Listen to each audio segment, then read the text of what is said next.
and welcome to our show Dreams, Passion and Your Hong Kong Story. Today we have with us a very dedicated and passionate health professional, Dr. Sandeep Jain. Hello Dr. Jain. Yeah, hi. And welcome hi, to our Jaya. show. Thanks for the opportunity. So Dr. Jain is a dentist by profession. He is the owner and founder of 𝐕𝐢𝐬𝐢𝐧 Dental Group. They have 6 clinics in Hong Kong. 4 of them are in Central and 2 of them are in Discovery Bay of Hong Kong. So Dr. Sandeep, tell us, how long have you been in Hong Kong? I've been in Hong Kong for exactly 20 years. 20 years. What Yes. brought you to Hong Kong? It was a very good reason and a beautiful reason. I was living in New Zealand, practicing there. Okay. And then I got married, and my wife, who used to live in Hong Kong, persuaded me to come to Hong Kong to do a master's degree. I came just for 2 years here, like most people, and then I ended up staying here all these years, and now Hong Kong is home. Wow. So when did you start your own practice, Distill Partners, and have you started it? Are you the sole owner, co-founder, or you have co-founders as Yes, well? that's a very actually interesting story and maybe very relevant in the present times. I started my practice in 2003 during SARS time. Okay. And one of the reasons that I managed to start a practice at that, actually I shouldn't say start, I took over a existing practice, Okay. which has been in Hong Kong since the 1970s. It was owned by Dr. Judy Distill. Okay. And around 2003, when SARS hit Hong Kong, people were a bit worried and scared, and she decided to close the clinic down. And I was doing part-time with her. I was just finishing my master's degree, so I asked if I could buy it from her, and that's what I did. And it literally took not more than 2 to 3 months for the whole city to bounce back, and everything became normal, and the rest is history. And we started from that, and now we ended up with 6 practices. Wow. So can you tell us about your dental practice? What's your unique selling point? Yeah, our unique selling point is over the years, we have made sure that we grow, and we also we also adopt a lot of new technology. And the main thing that we have done now is that we have some smaller clinics which are spread over Hong Kong, Discovery Bay, Tung Chung mainly, and then in Central we have another practice. But what we have done is that we have made this big 5,000 square feet clinic with many different specialties. So the idea is to bring all the specialties under one roof, and provide, so the patient doesn't have to go anywhere else, and provide the best dental care, support them with the best equipment possible, with the latest technology. So we have a lot of professors from Hong Kong working with us, and we are a very multicultural practice. Most of our staff, of course, is from Hong Kong and China, but we do have doctors from all over the world, from India, from UK, from Europe, from Greece, and from Canada. So we have dentists from all over the world. So we are very proud of the fact and very happy with the fact. Okay. So what are some of the challenges that dental industry in general faces, and especially in terms of scaling? Yes, in Hong Kong, the most important problem that we all know is real estate. So the rents here are very expensive. It's very difficult to start a new practice. And what happens is that to start even a smaller practice, it requires a lot of initial outlay. But more than that, you have overheads every month because of the high rental and the high cost of staff and everything. And dentistry is changing a lot. It has changed a lot since the time I started to now. Now the era has come for bigger practices which can provide all the technology which is not possible for a small practice to do. You need a different set of people, you need different set of equipment, you need like for example, we have CT scans in the practice, we have microscope to do root canals. All these are not possible in a small practice, and to open a big practice you really need a lot of capital, and you need the expertise, and you need the people to make it work. So could you tell us some of the challenges that a foreign practitioner has if he or she wants to practice in Hong Kong, and do they also need to cross the language barrier? Yes, that's a good question. Actually, in Hong Kong, the laws are very stringent for dental practice as well as medical practice. You have to go through a series of exams which is conducted by the Dental Council here, and this main idea is to protect the people of Hong Kong from dentists from all over the world with different standards, and so they want to protect the public. That's the main reason. So much so that for I passed my exam in 2001, and for 17 years I was the only Indian dentist practicing in Hong Kong. Wow. Okay. Yeah, even though many people came here and did masters and gave the exam, but the exam structure is such that it is not easy to pass it. Okay. The pass rate is only 4 to 5% in a year, and in my days it was only once a year. Now they hold the exam twice a year. After 17 years, 2 Indian dentists have also passed now, who are both working with me. But that's the way the exam is structured. And what happened is that regarding the language barrier, I have been fortunate that the practices I took over, 3 of them were British and one was Kiwi practice, New Zealand practice in Central. They were mainly had expat patients, or they had patients, Hong Kong people who could speak English. But I do realize that majority of the people in Hong Kong are Chinese and they may not be so comfortable. So I have tried to make sure, we've always had Chinese assistants, so they always translated for us. Yes. But it's never the same, in terms of comfort and culture and everything. Yeah. So I have hired a number of local Hong Kong dentists who speak Cantonese and Mandarin, so it makes it easier for people.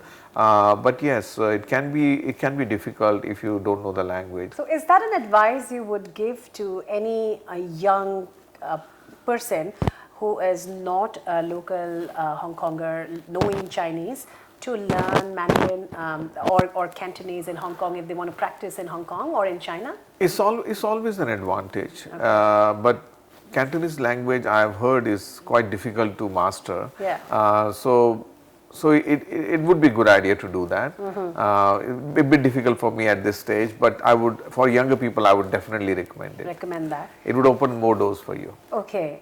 And you just mentioned that when you came here in the time of SARS, which was 2003, right? So you must have seen the city also battling SARS and, eventually coming out of it. Right now, because you are a medical professional and we are battling coronavirus in Hong Kong. So what is your take on the virus situation? What do you think Hong Kong is, how is the Hong Kong government and the Hong Kong people handling the situation, and where do you see us? Where do you see this ending? Yes, well, it's been almost 17 years since we had the last epidemic, SARS. And because I went through that phase, and actually, like I said, I started my practice during SARS period of time, but I've always had confidence in Hong Kong people. They are very ingenious, they are very resilient people. They have gone through many stages, during Hong Kong evolution, and they are very battle hardy, and they do survive, and they always use their wits and always use their brains, and they are also very disciplined. So when SARS happened, it was scary. It was more scary than it is now because we were literally the epicenter. 286 people died in Hong Kong at that time. Out of 1,000, almost a quarter of the people died in Hong Kong. So we were like the epicenter. So everybody started wearing masks, and in Hong Kong changed a bit because of that. Lot more awareness came through. And a lot of people started wearing masks, which we even see now. If somebody is sick, they wear a mask. Yes. And a lot of discipline came through, all this disinfection procedures. As dentists, we have always had what we call a universal infection protocol, where we practice all this. But even we became more stringent, and then we started wearing all these gowns, surgical gowns. And it's amazing the way the city bounced back. It's unbelievable. I don't think anybody else in the world would have accomplished what Hong Kong did. The Hong Kong government at that time, within like 4 months, they started inviting all the top performers of the world to give concerts. They had a lot of shows, free concerts, and a lot of people, they spent around 100 million Hong Kong dollar in those days to promote Hong Kong, and it worked beautifully. And within 6 months, we had all forgotten about SARS. The city was back on its feet, and it's been doing well since then. So I have no doubt that we will bounce back. And as you can see, Hong Kong is people are so much aware, and they follow the procedure, they follow the infection protocol, that touch wood, we haven't had a major outbreak.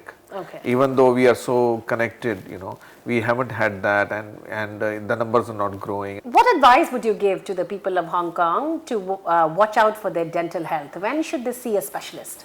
Yes, the problem that I see in Hong Kong is, the good thing is that the Hong Kong people generally have good teeth, like most Asians. They don't get so much decay because the diet is not so dependent on sugar, and they do practice good brushing habits.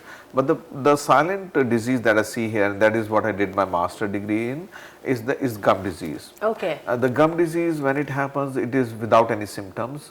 There is no pain.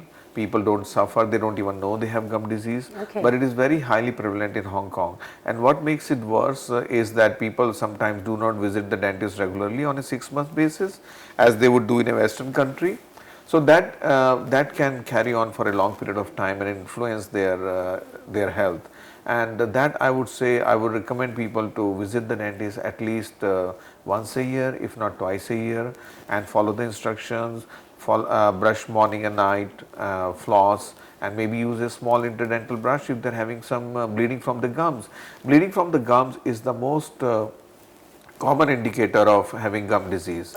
So they should definitely keep an eye out for that. And what could be the reason? Why are there so many gum issues in Hong Kong? I think in every population, research has shown that every race has got around 11% people who will suffer from gum disease. They are more susceptible to gum disease, it's just something in their genetics. But that's across all races.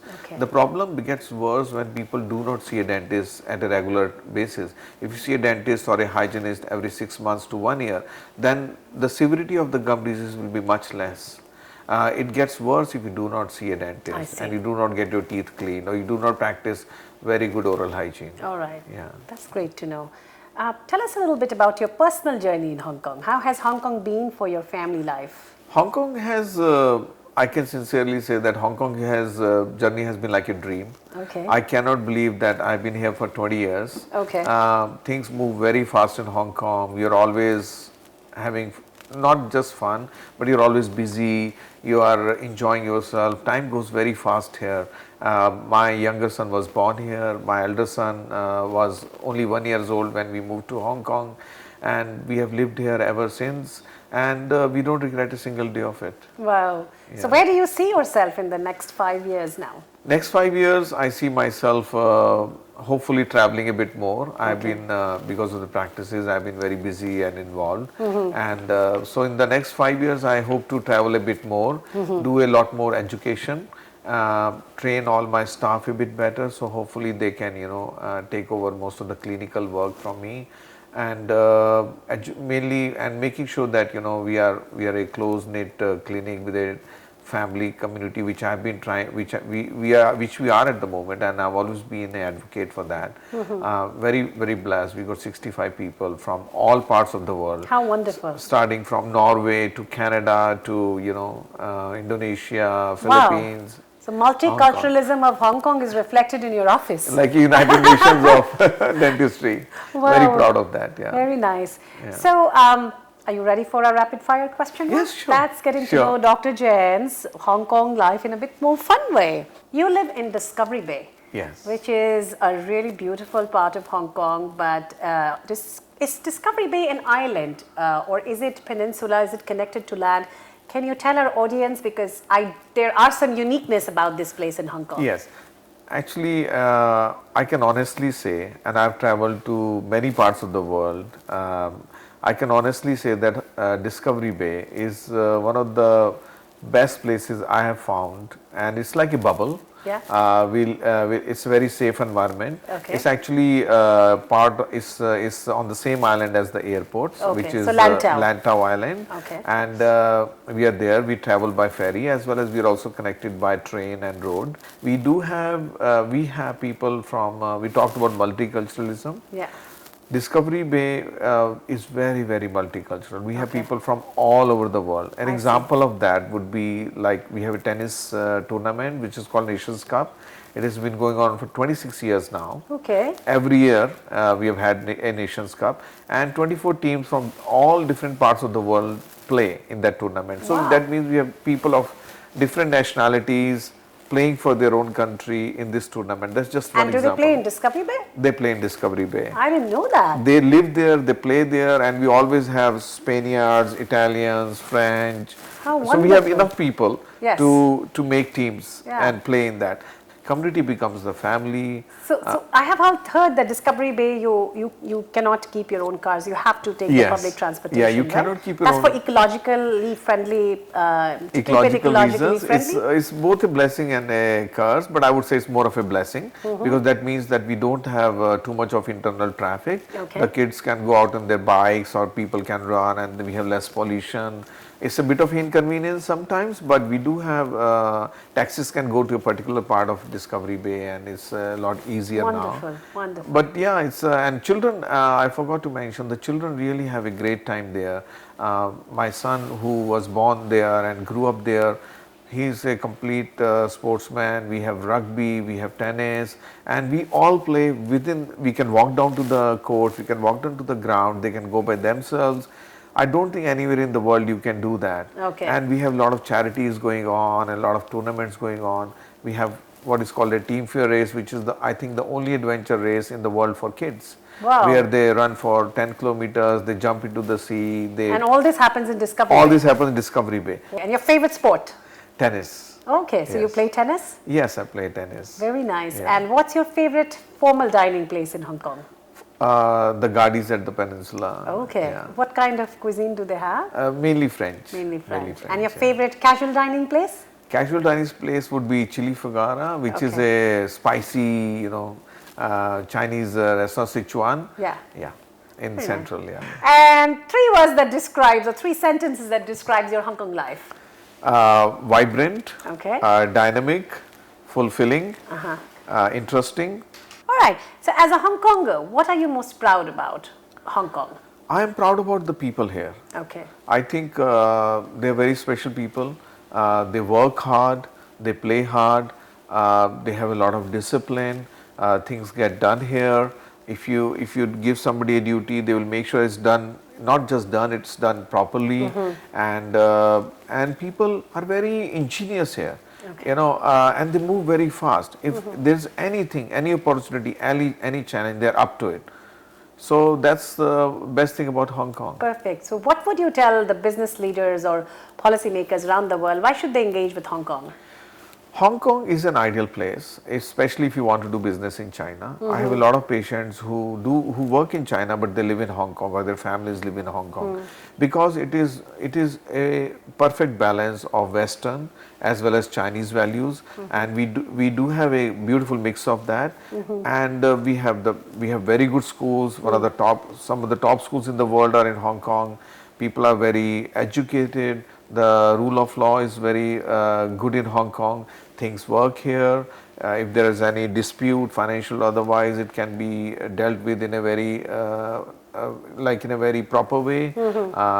Rule of law works here. We have a vibrant press, and people are generally very hardworking, and it's a good city. You can do whatever you want. It doesn't put any hindrances for you. It allows people to work. I think ease of business index is very high for Hong Kong. It's very good, and things work here, and people have this can-do attitude. They can do it, and they do it, and I'm sure they will continue doing that. Well, thank you so much, Dr. Jain, for coming to our show. Thank you, Jaya, for inviting me. Thank you. So stay tuned for our next episode on dreams, passion, and your Hong Kong story.